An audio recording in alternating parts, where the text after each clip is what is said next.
सत्ययुग का वह दौर था जब पृथ्वी पर पाताल लोक और देवलोक दोनों का संतुलन बना हुआ था।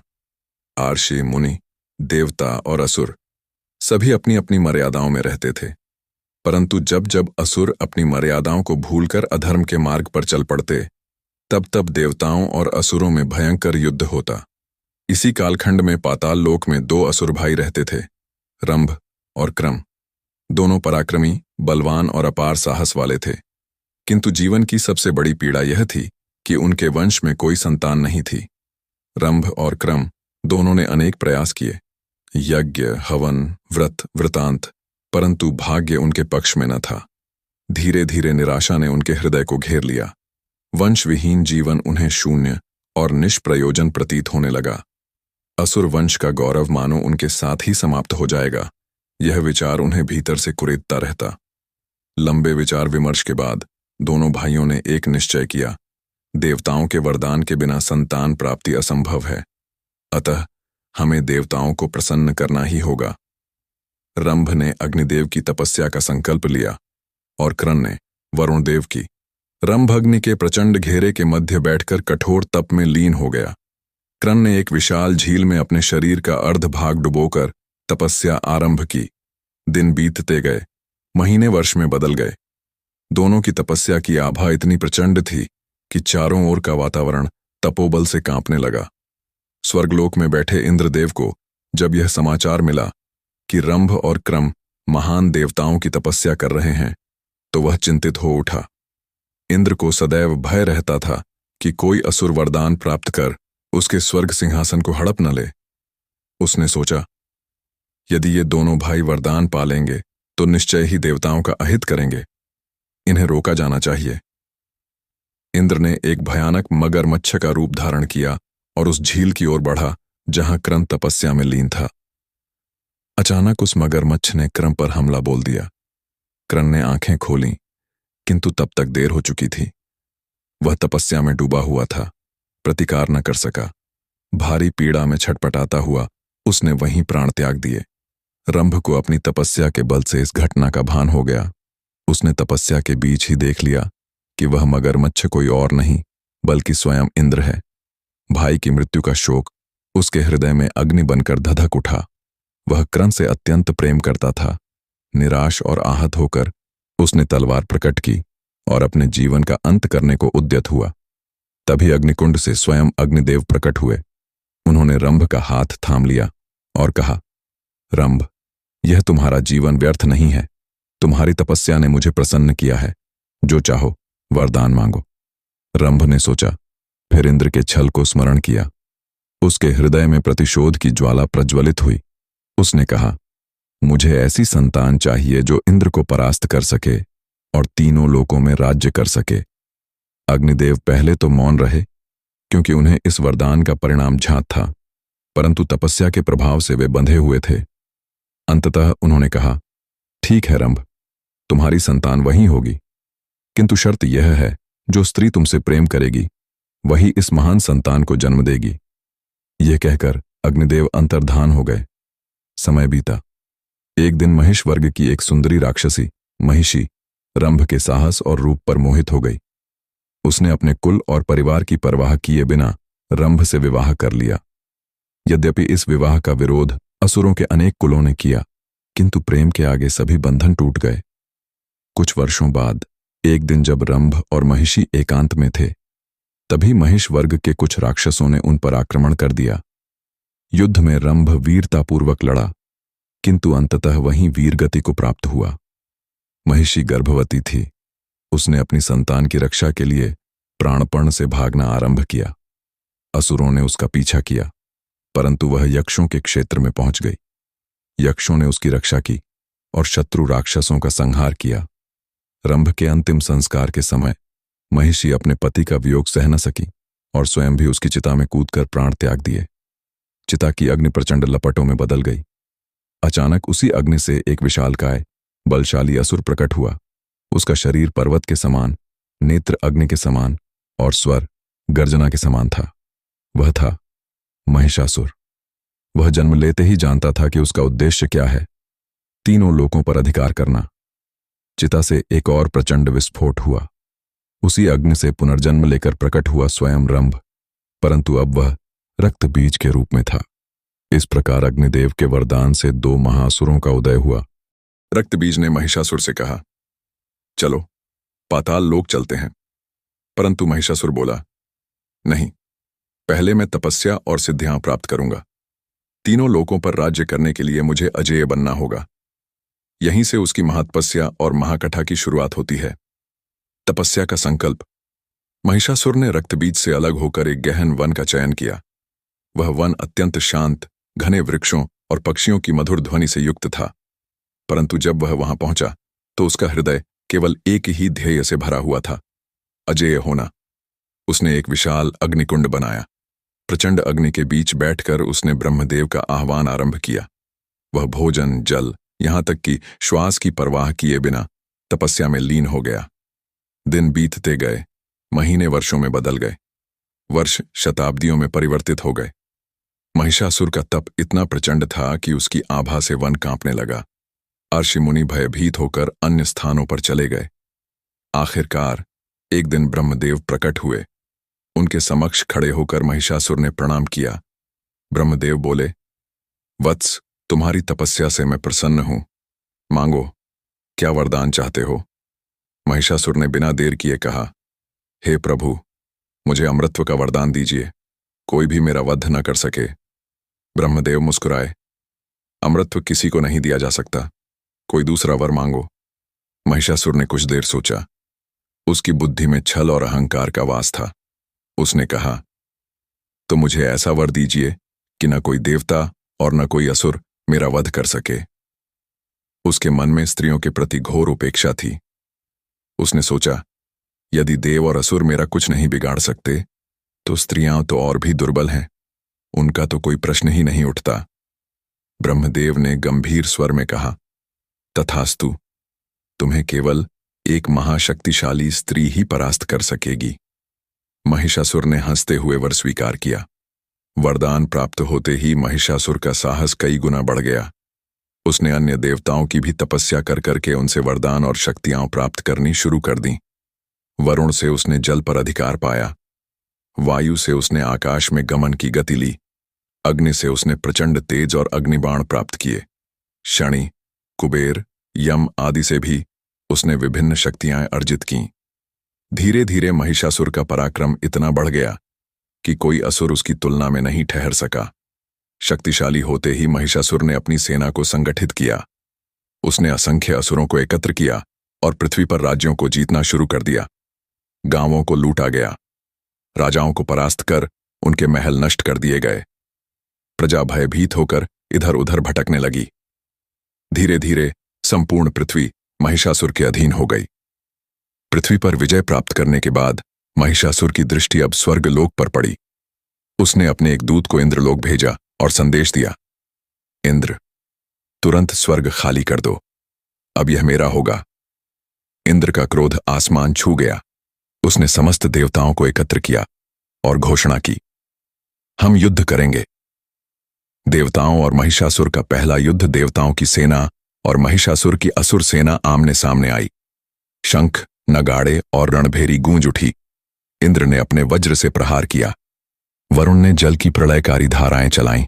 अग्नि ने अपनी अग्निबाण बरसाए। स्वयं श्री विष्णु ने अपनी गदा और सुदर्शन चक्र से आक्रमण किया। महादेव ने अपने त्रिशूल से असुरों का नाश किया। परंतु महिषासुर अपराजेय था।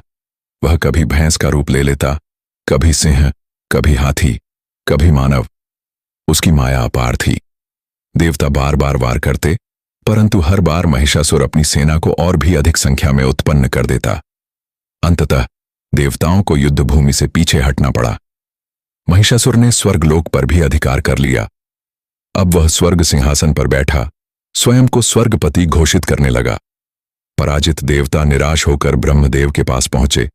उन्होंने कहा, प्रभो, हमें उपाय बताइए। महिषासुर ने स्वर्ग छीन लिया है। ब्रह्मदेव ने स्मरण कराया, स्मरण करो, मैंने उसे वरदान दिया है। उसका वध केवल एक महाशक्तिशाली स्त्री कर सकती है। देवता चिंतित हुए, किंतु ऐसी स्त्री कहां है? कौन उसके समक्ष टिक पाएगी? ब्रह्मदेव ने धीरे से उत्तर दिया, सृष्टि में केवल एक ही स्त्री है जो सभी देवताओं की शक्तियों को धारण कर सकती है, देवी पार्वती। स्वर्ग से पराजित होकर देवता अत्यंत निराश थे। उनकी दिव्य दीप्यमान आभा मुरझा गई थी। इंद्र, वरुण, अग्नि, यम, कुबेर सभी एकत्र हुए और ब्रह्मदेव की बात सुनकर समझ गए कि अब केवल एक ही उपाय है, माता शक्ति का आह्वान। तब सभी देवता हिमालय की ओर चल पड़े। वहां उन्होंने सामूहिक हवन और यज्ञ किया। उनकी प्रार्थनाओं से संपूर्ण ब्रह्मांड में तेज फैल गया। देवी शक्ति का प्रकट होना उनकी प्रार्थना सुनकर भगवान विष्णु और महादेव दोनों ने भी अपनी शक्तियां एकत्र की। अचानक एक दिव्य ज्योति प्रकट हुई। वह ज्योति इतनी प्रचंड थी कि सूर्य का प्रकाश भी फीका पड़ गया। वह दिव्य तेज सभी देवताओं के तेज से मिलकर बना था। ब्रह्मा का तेज उसमें समाहित हुआ, विष्णु का तेज उसमें प्रवाहित हुआ, महादेव का तेज उसमें सम्मिलित हुआ। इंद्र, वरुण, अग्नि, यम, कुबेर, वायु सभी का तेज उसमें लीन हो गया। उस तेज से प्रकट हुई आद्या शक्ति, जिन्हें देवताओं ने प्रणाम करते हुए दुर्गा कहा। देवी दुर्गा का स्वरूप, उनका स्वरूप अलौकिक था। उनके 10 हाथों में अलग अलग अस्त्र शस्त्र सुशोभित थे। एक हाथ में त्रिशूल, दूसरे में शंख, तीसरे में चक्र, चौथे में गदा। शेर उनका वाहन बना। मुखमंडल पर अद्भुत तेज था।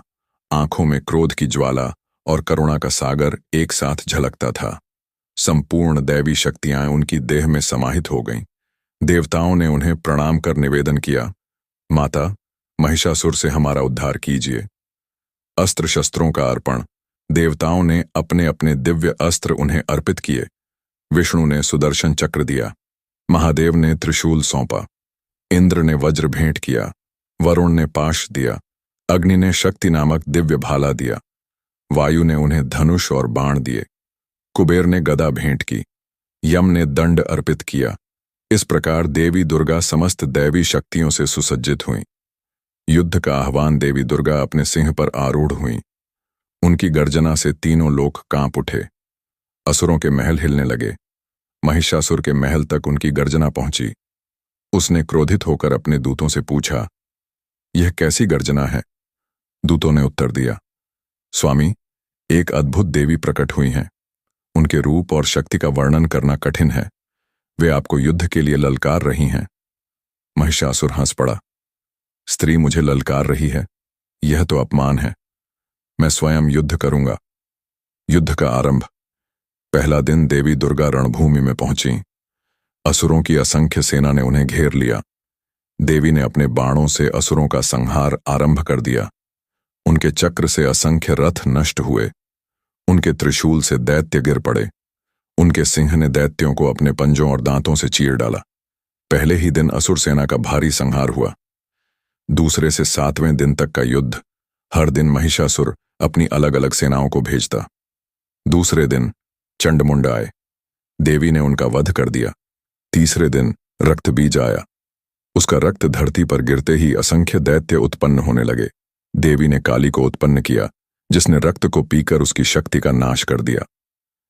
चौथे और 5वें दिन महिषासुर ने असुरों की सबसे बड़ी सेना भेजी, किंतु सब नष्ट हो गए।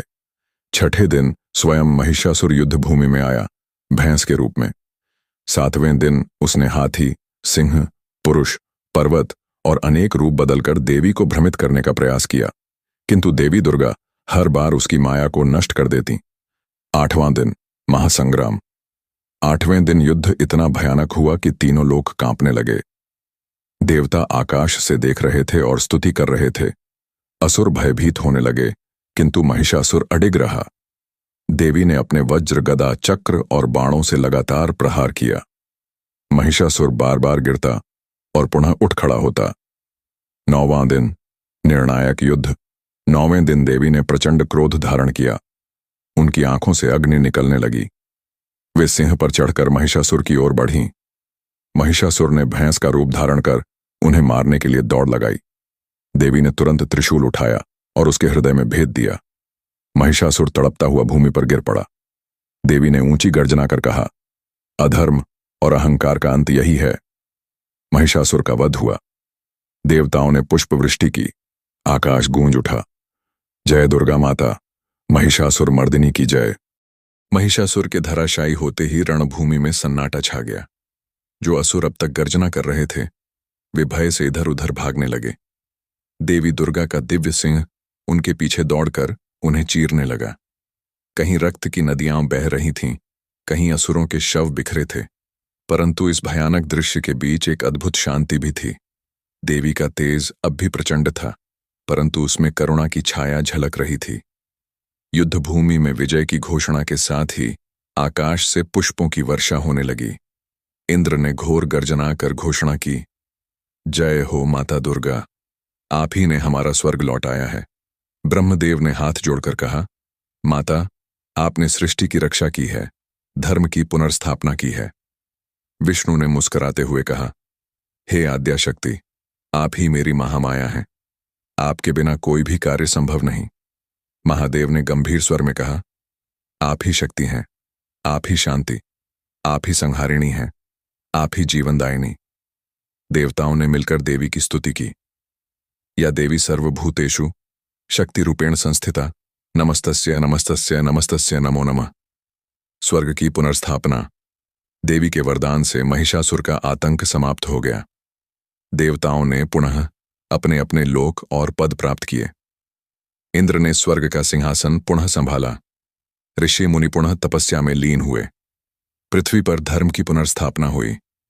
प्रजा भयमुक्त होकर जीवन जीने लगी। देवी दुर्गा ने देवताओं और प्रजा की ओर देखकर कहा, जब जब अधर्म बढ़ेगा और धर्म संकट में पड़ेगा, तब तब मैं अवतरित होंगी।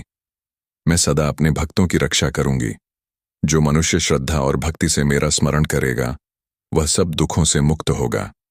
देवी ने यह आशीर्वाद देकर अपना दिव्य स्वरूप वहीं लीन कर लिया। महिषासुर मर्दिनी की उपाधि। उस दिन से देवी दुर्गा को महिषासुर मर्दिनी कहा जाने लगा। महिषासुर का वध करने वाली देवी। उनकी इस लीला की स्मृति में ही नवरात्रि का पर्व मनाया जाने लगा। नवरात्रि के 9 दिनों में माता दुर्गा के 9 स्वरूपों की पूजा की जाती है। 1 शैलपुत्री, 2 ब्रह्मचारिणी, 3 चंद्रघंटा, 4 कूष्मांडा, 5 स्कंदमाता, 6 कात्यायनी, 7 कालरात्रि, 8 महागौरी, 9 सिद्धिदात्री। 10वें दिन, जिसे विजयादशमी कहते हैं, वह दिन महिषासुर वध और धर्म की विजय का प्रतीक है। इस कथा का महत्व, महिषासुर और देवी दुर्गा की यह कथा केवल एक युद्ध की गाथा नहीं है, बल्कि एक गहरा संदेश देती है। अहंकार का अंत निश्चित है।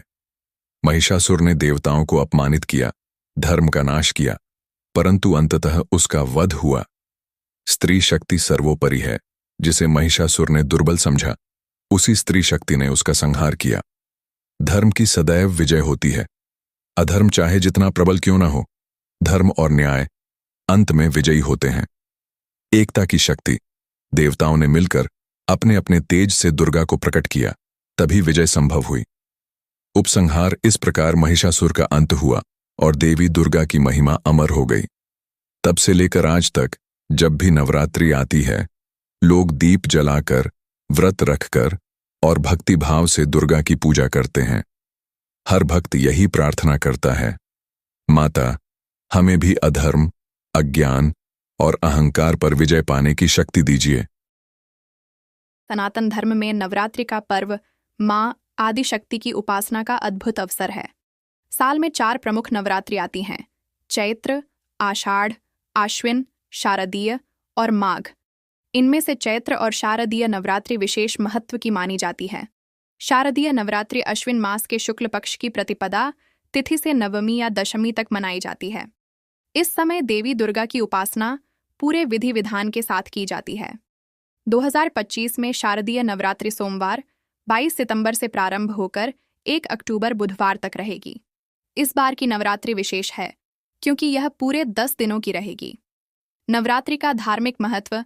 नवरात्रि का शाब्दिक अर्थ है 9 रातें। यह समय देवी दुर्गा के 9 रूपों की साधना और आराधना का काल है। देवी दुर्गा को शक्ति, सिद्धि और मुक्ति प्रदान करने वाली कहा गया है। यह पर्व आद्या शक्ति के जागरण का प्रतीक है। यह समय साधकों के लिए तपस्या का अवसर है।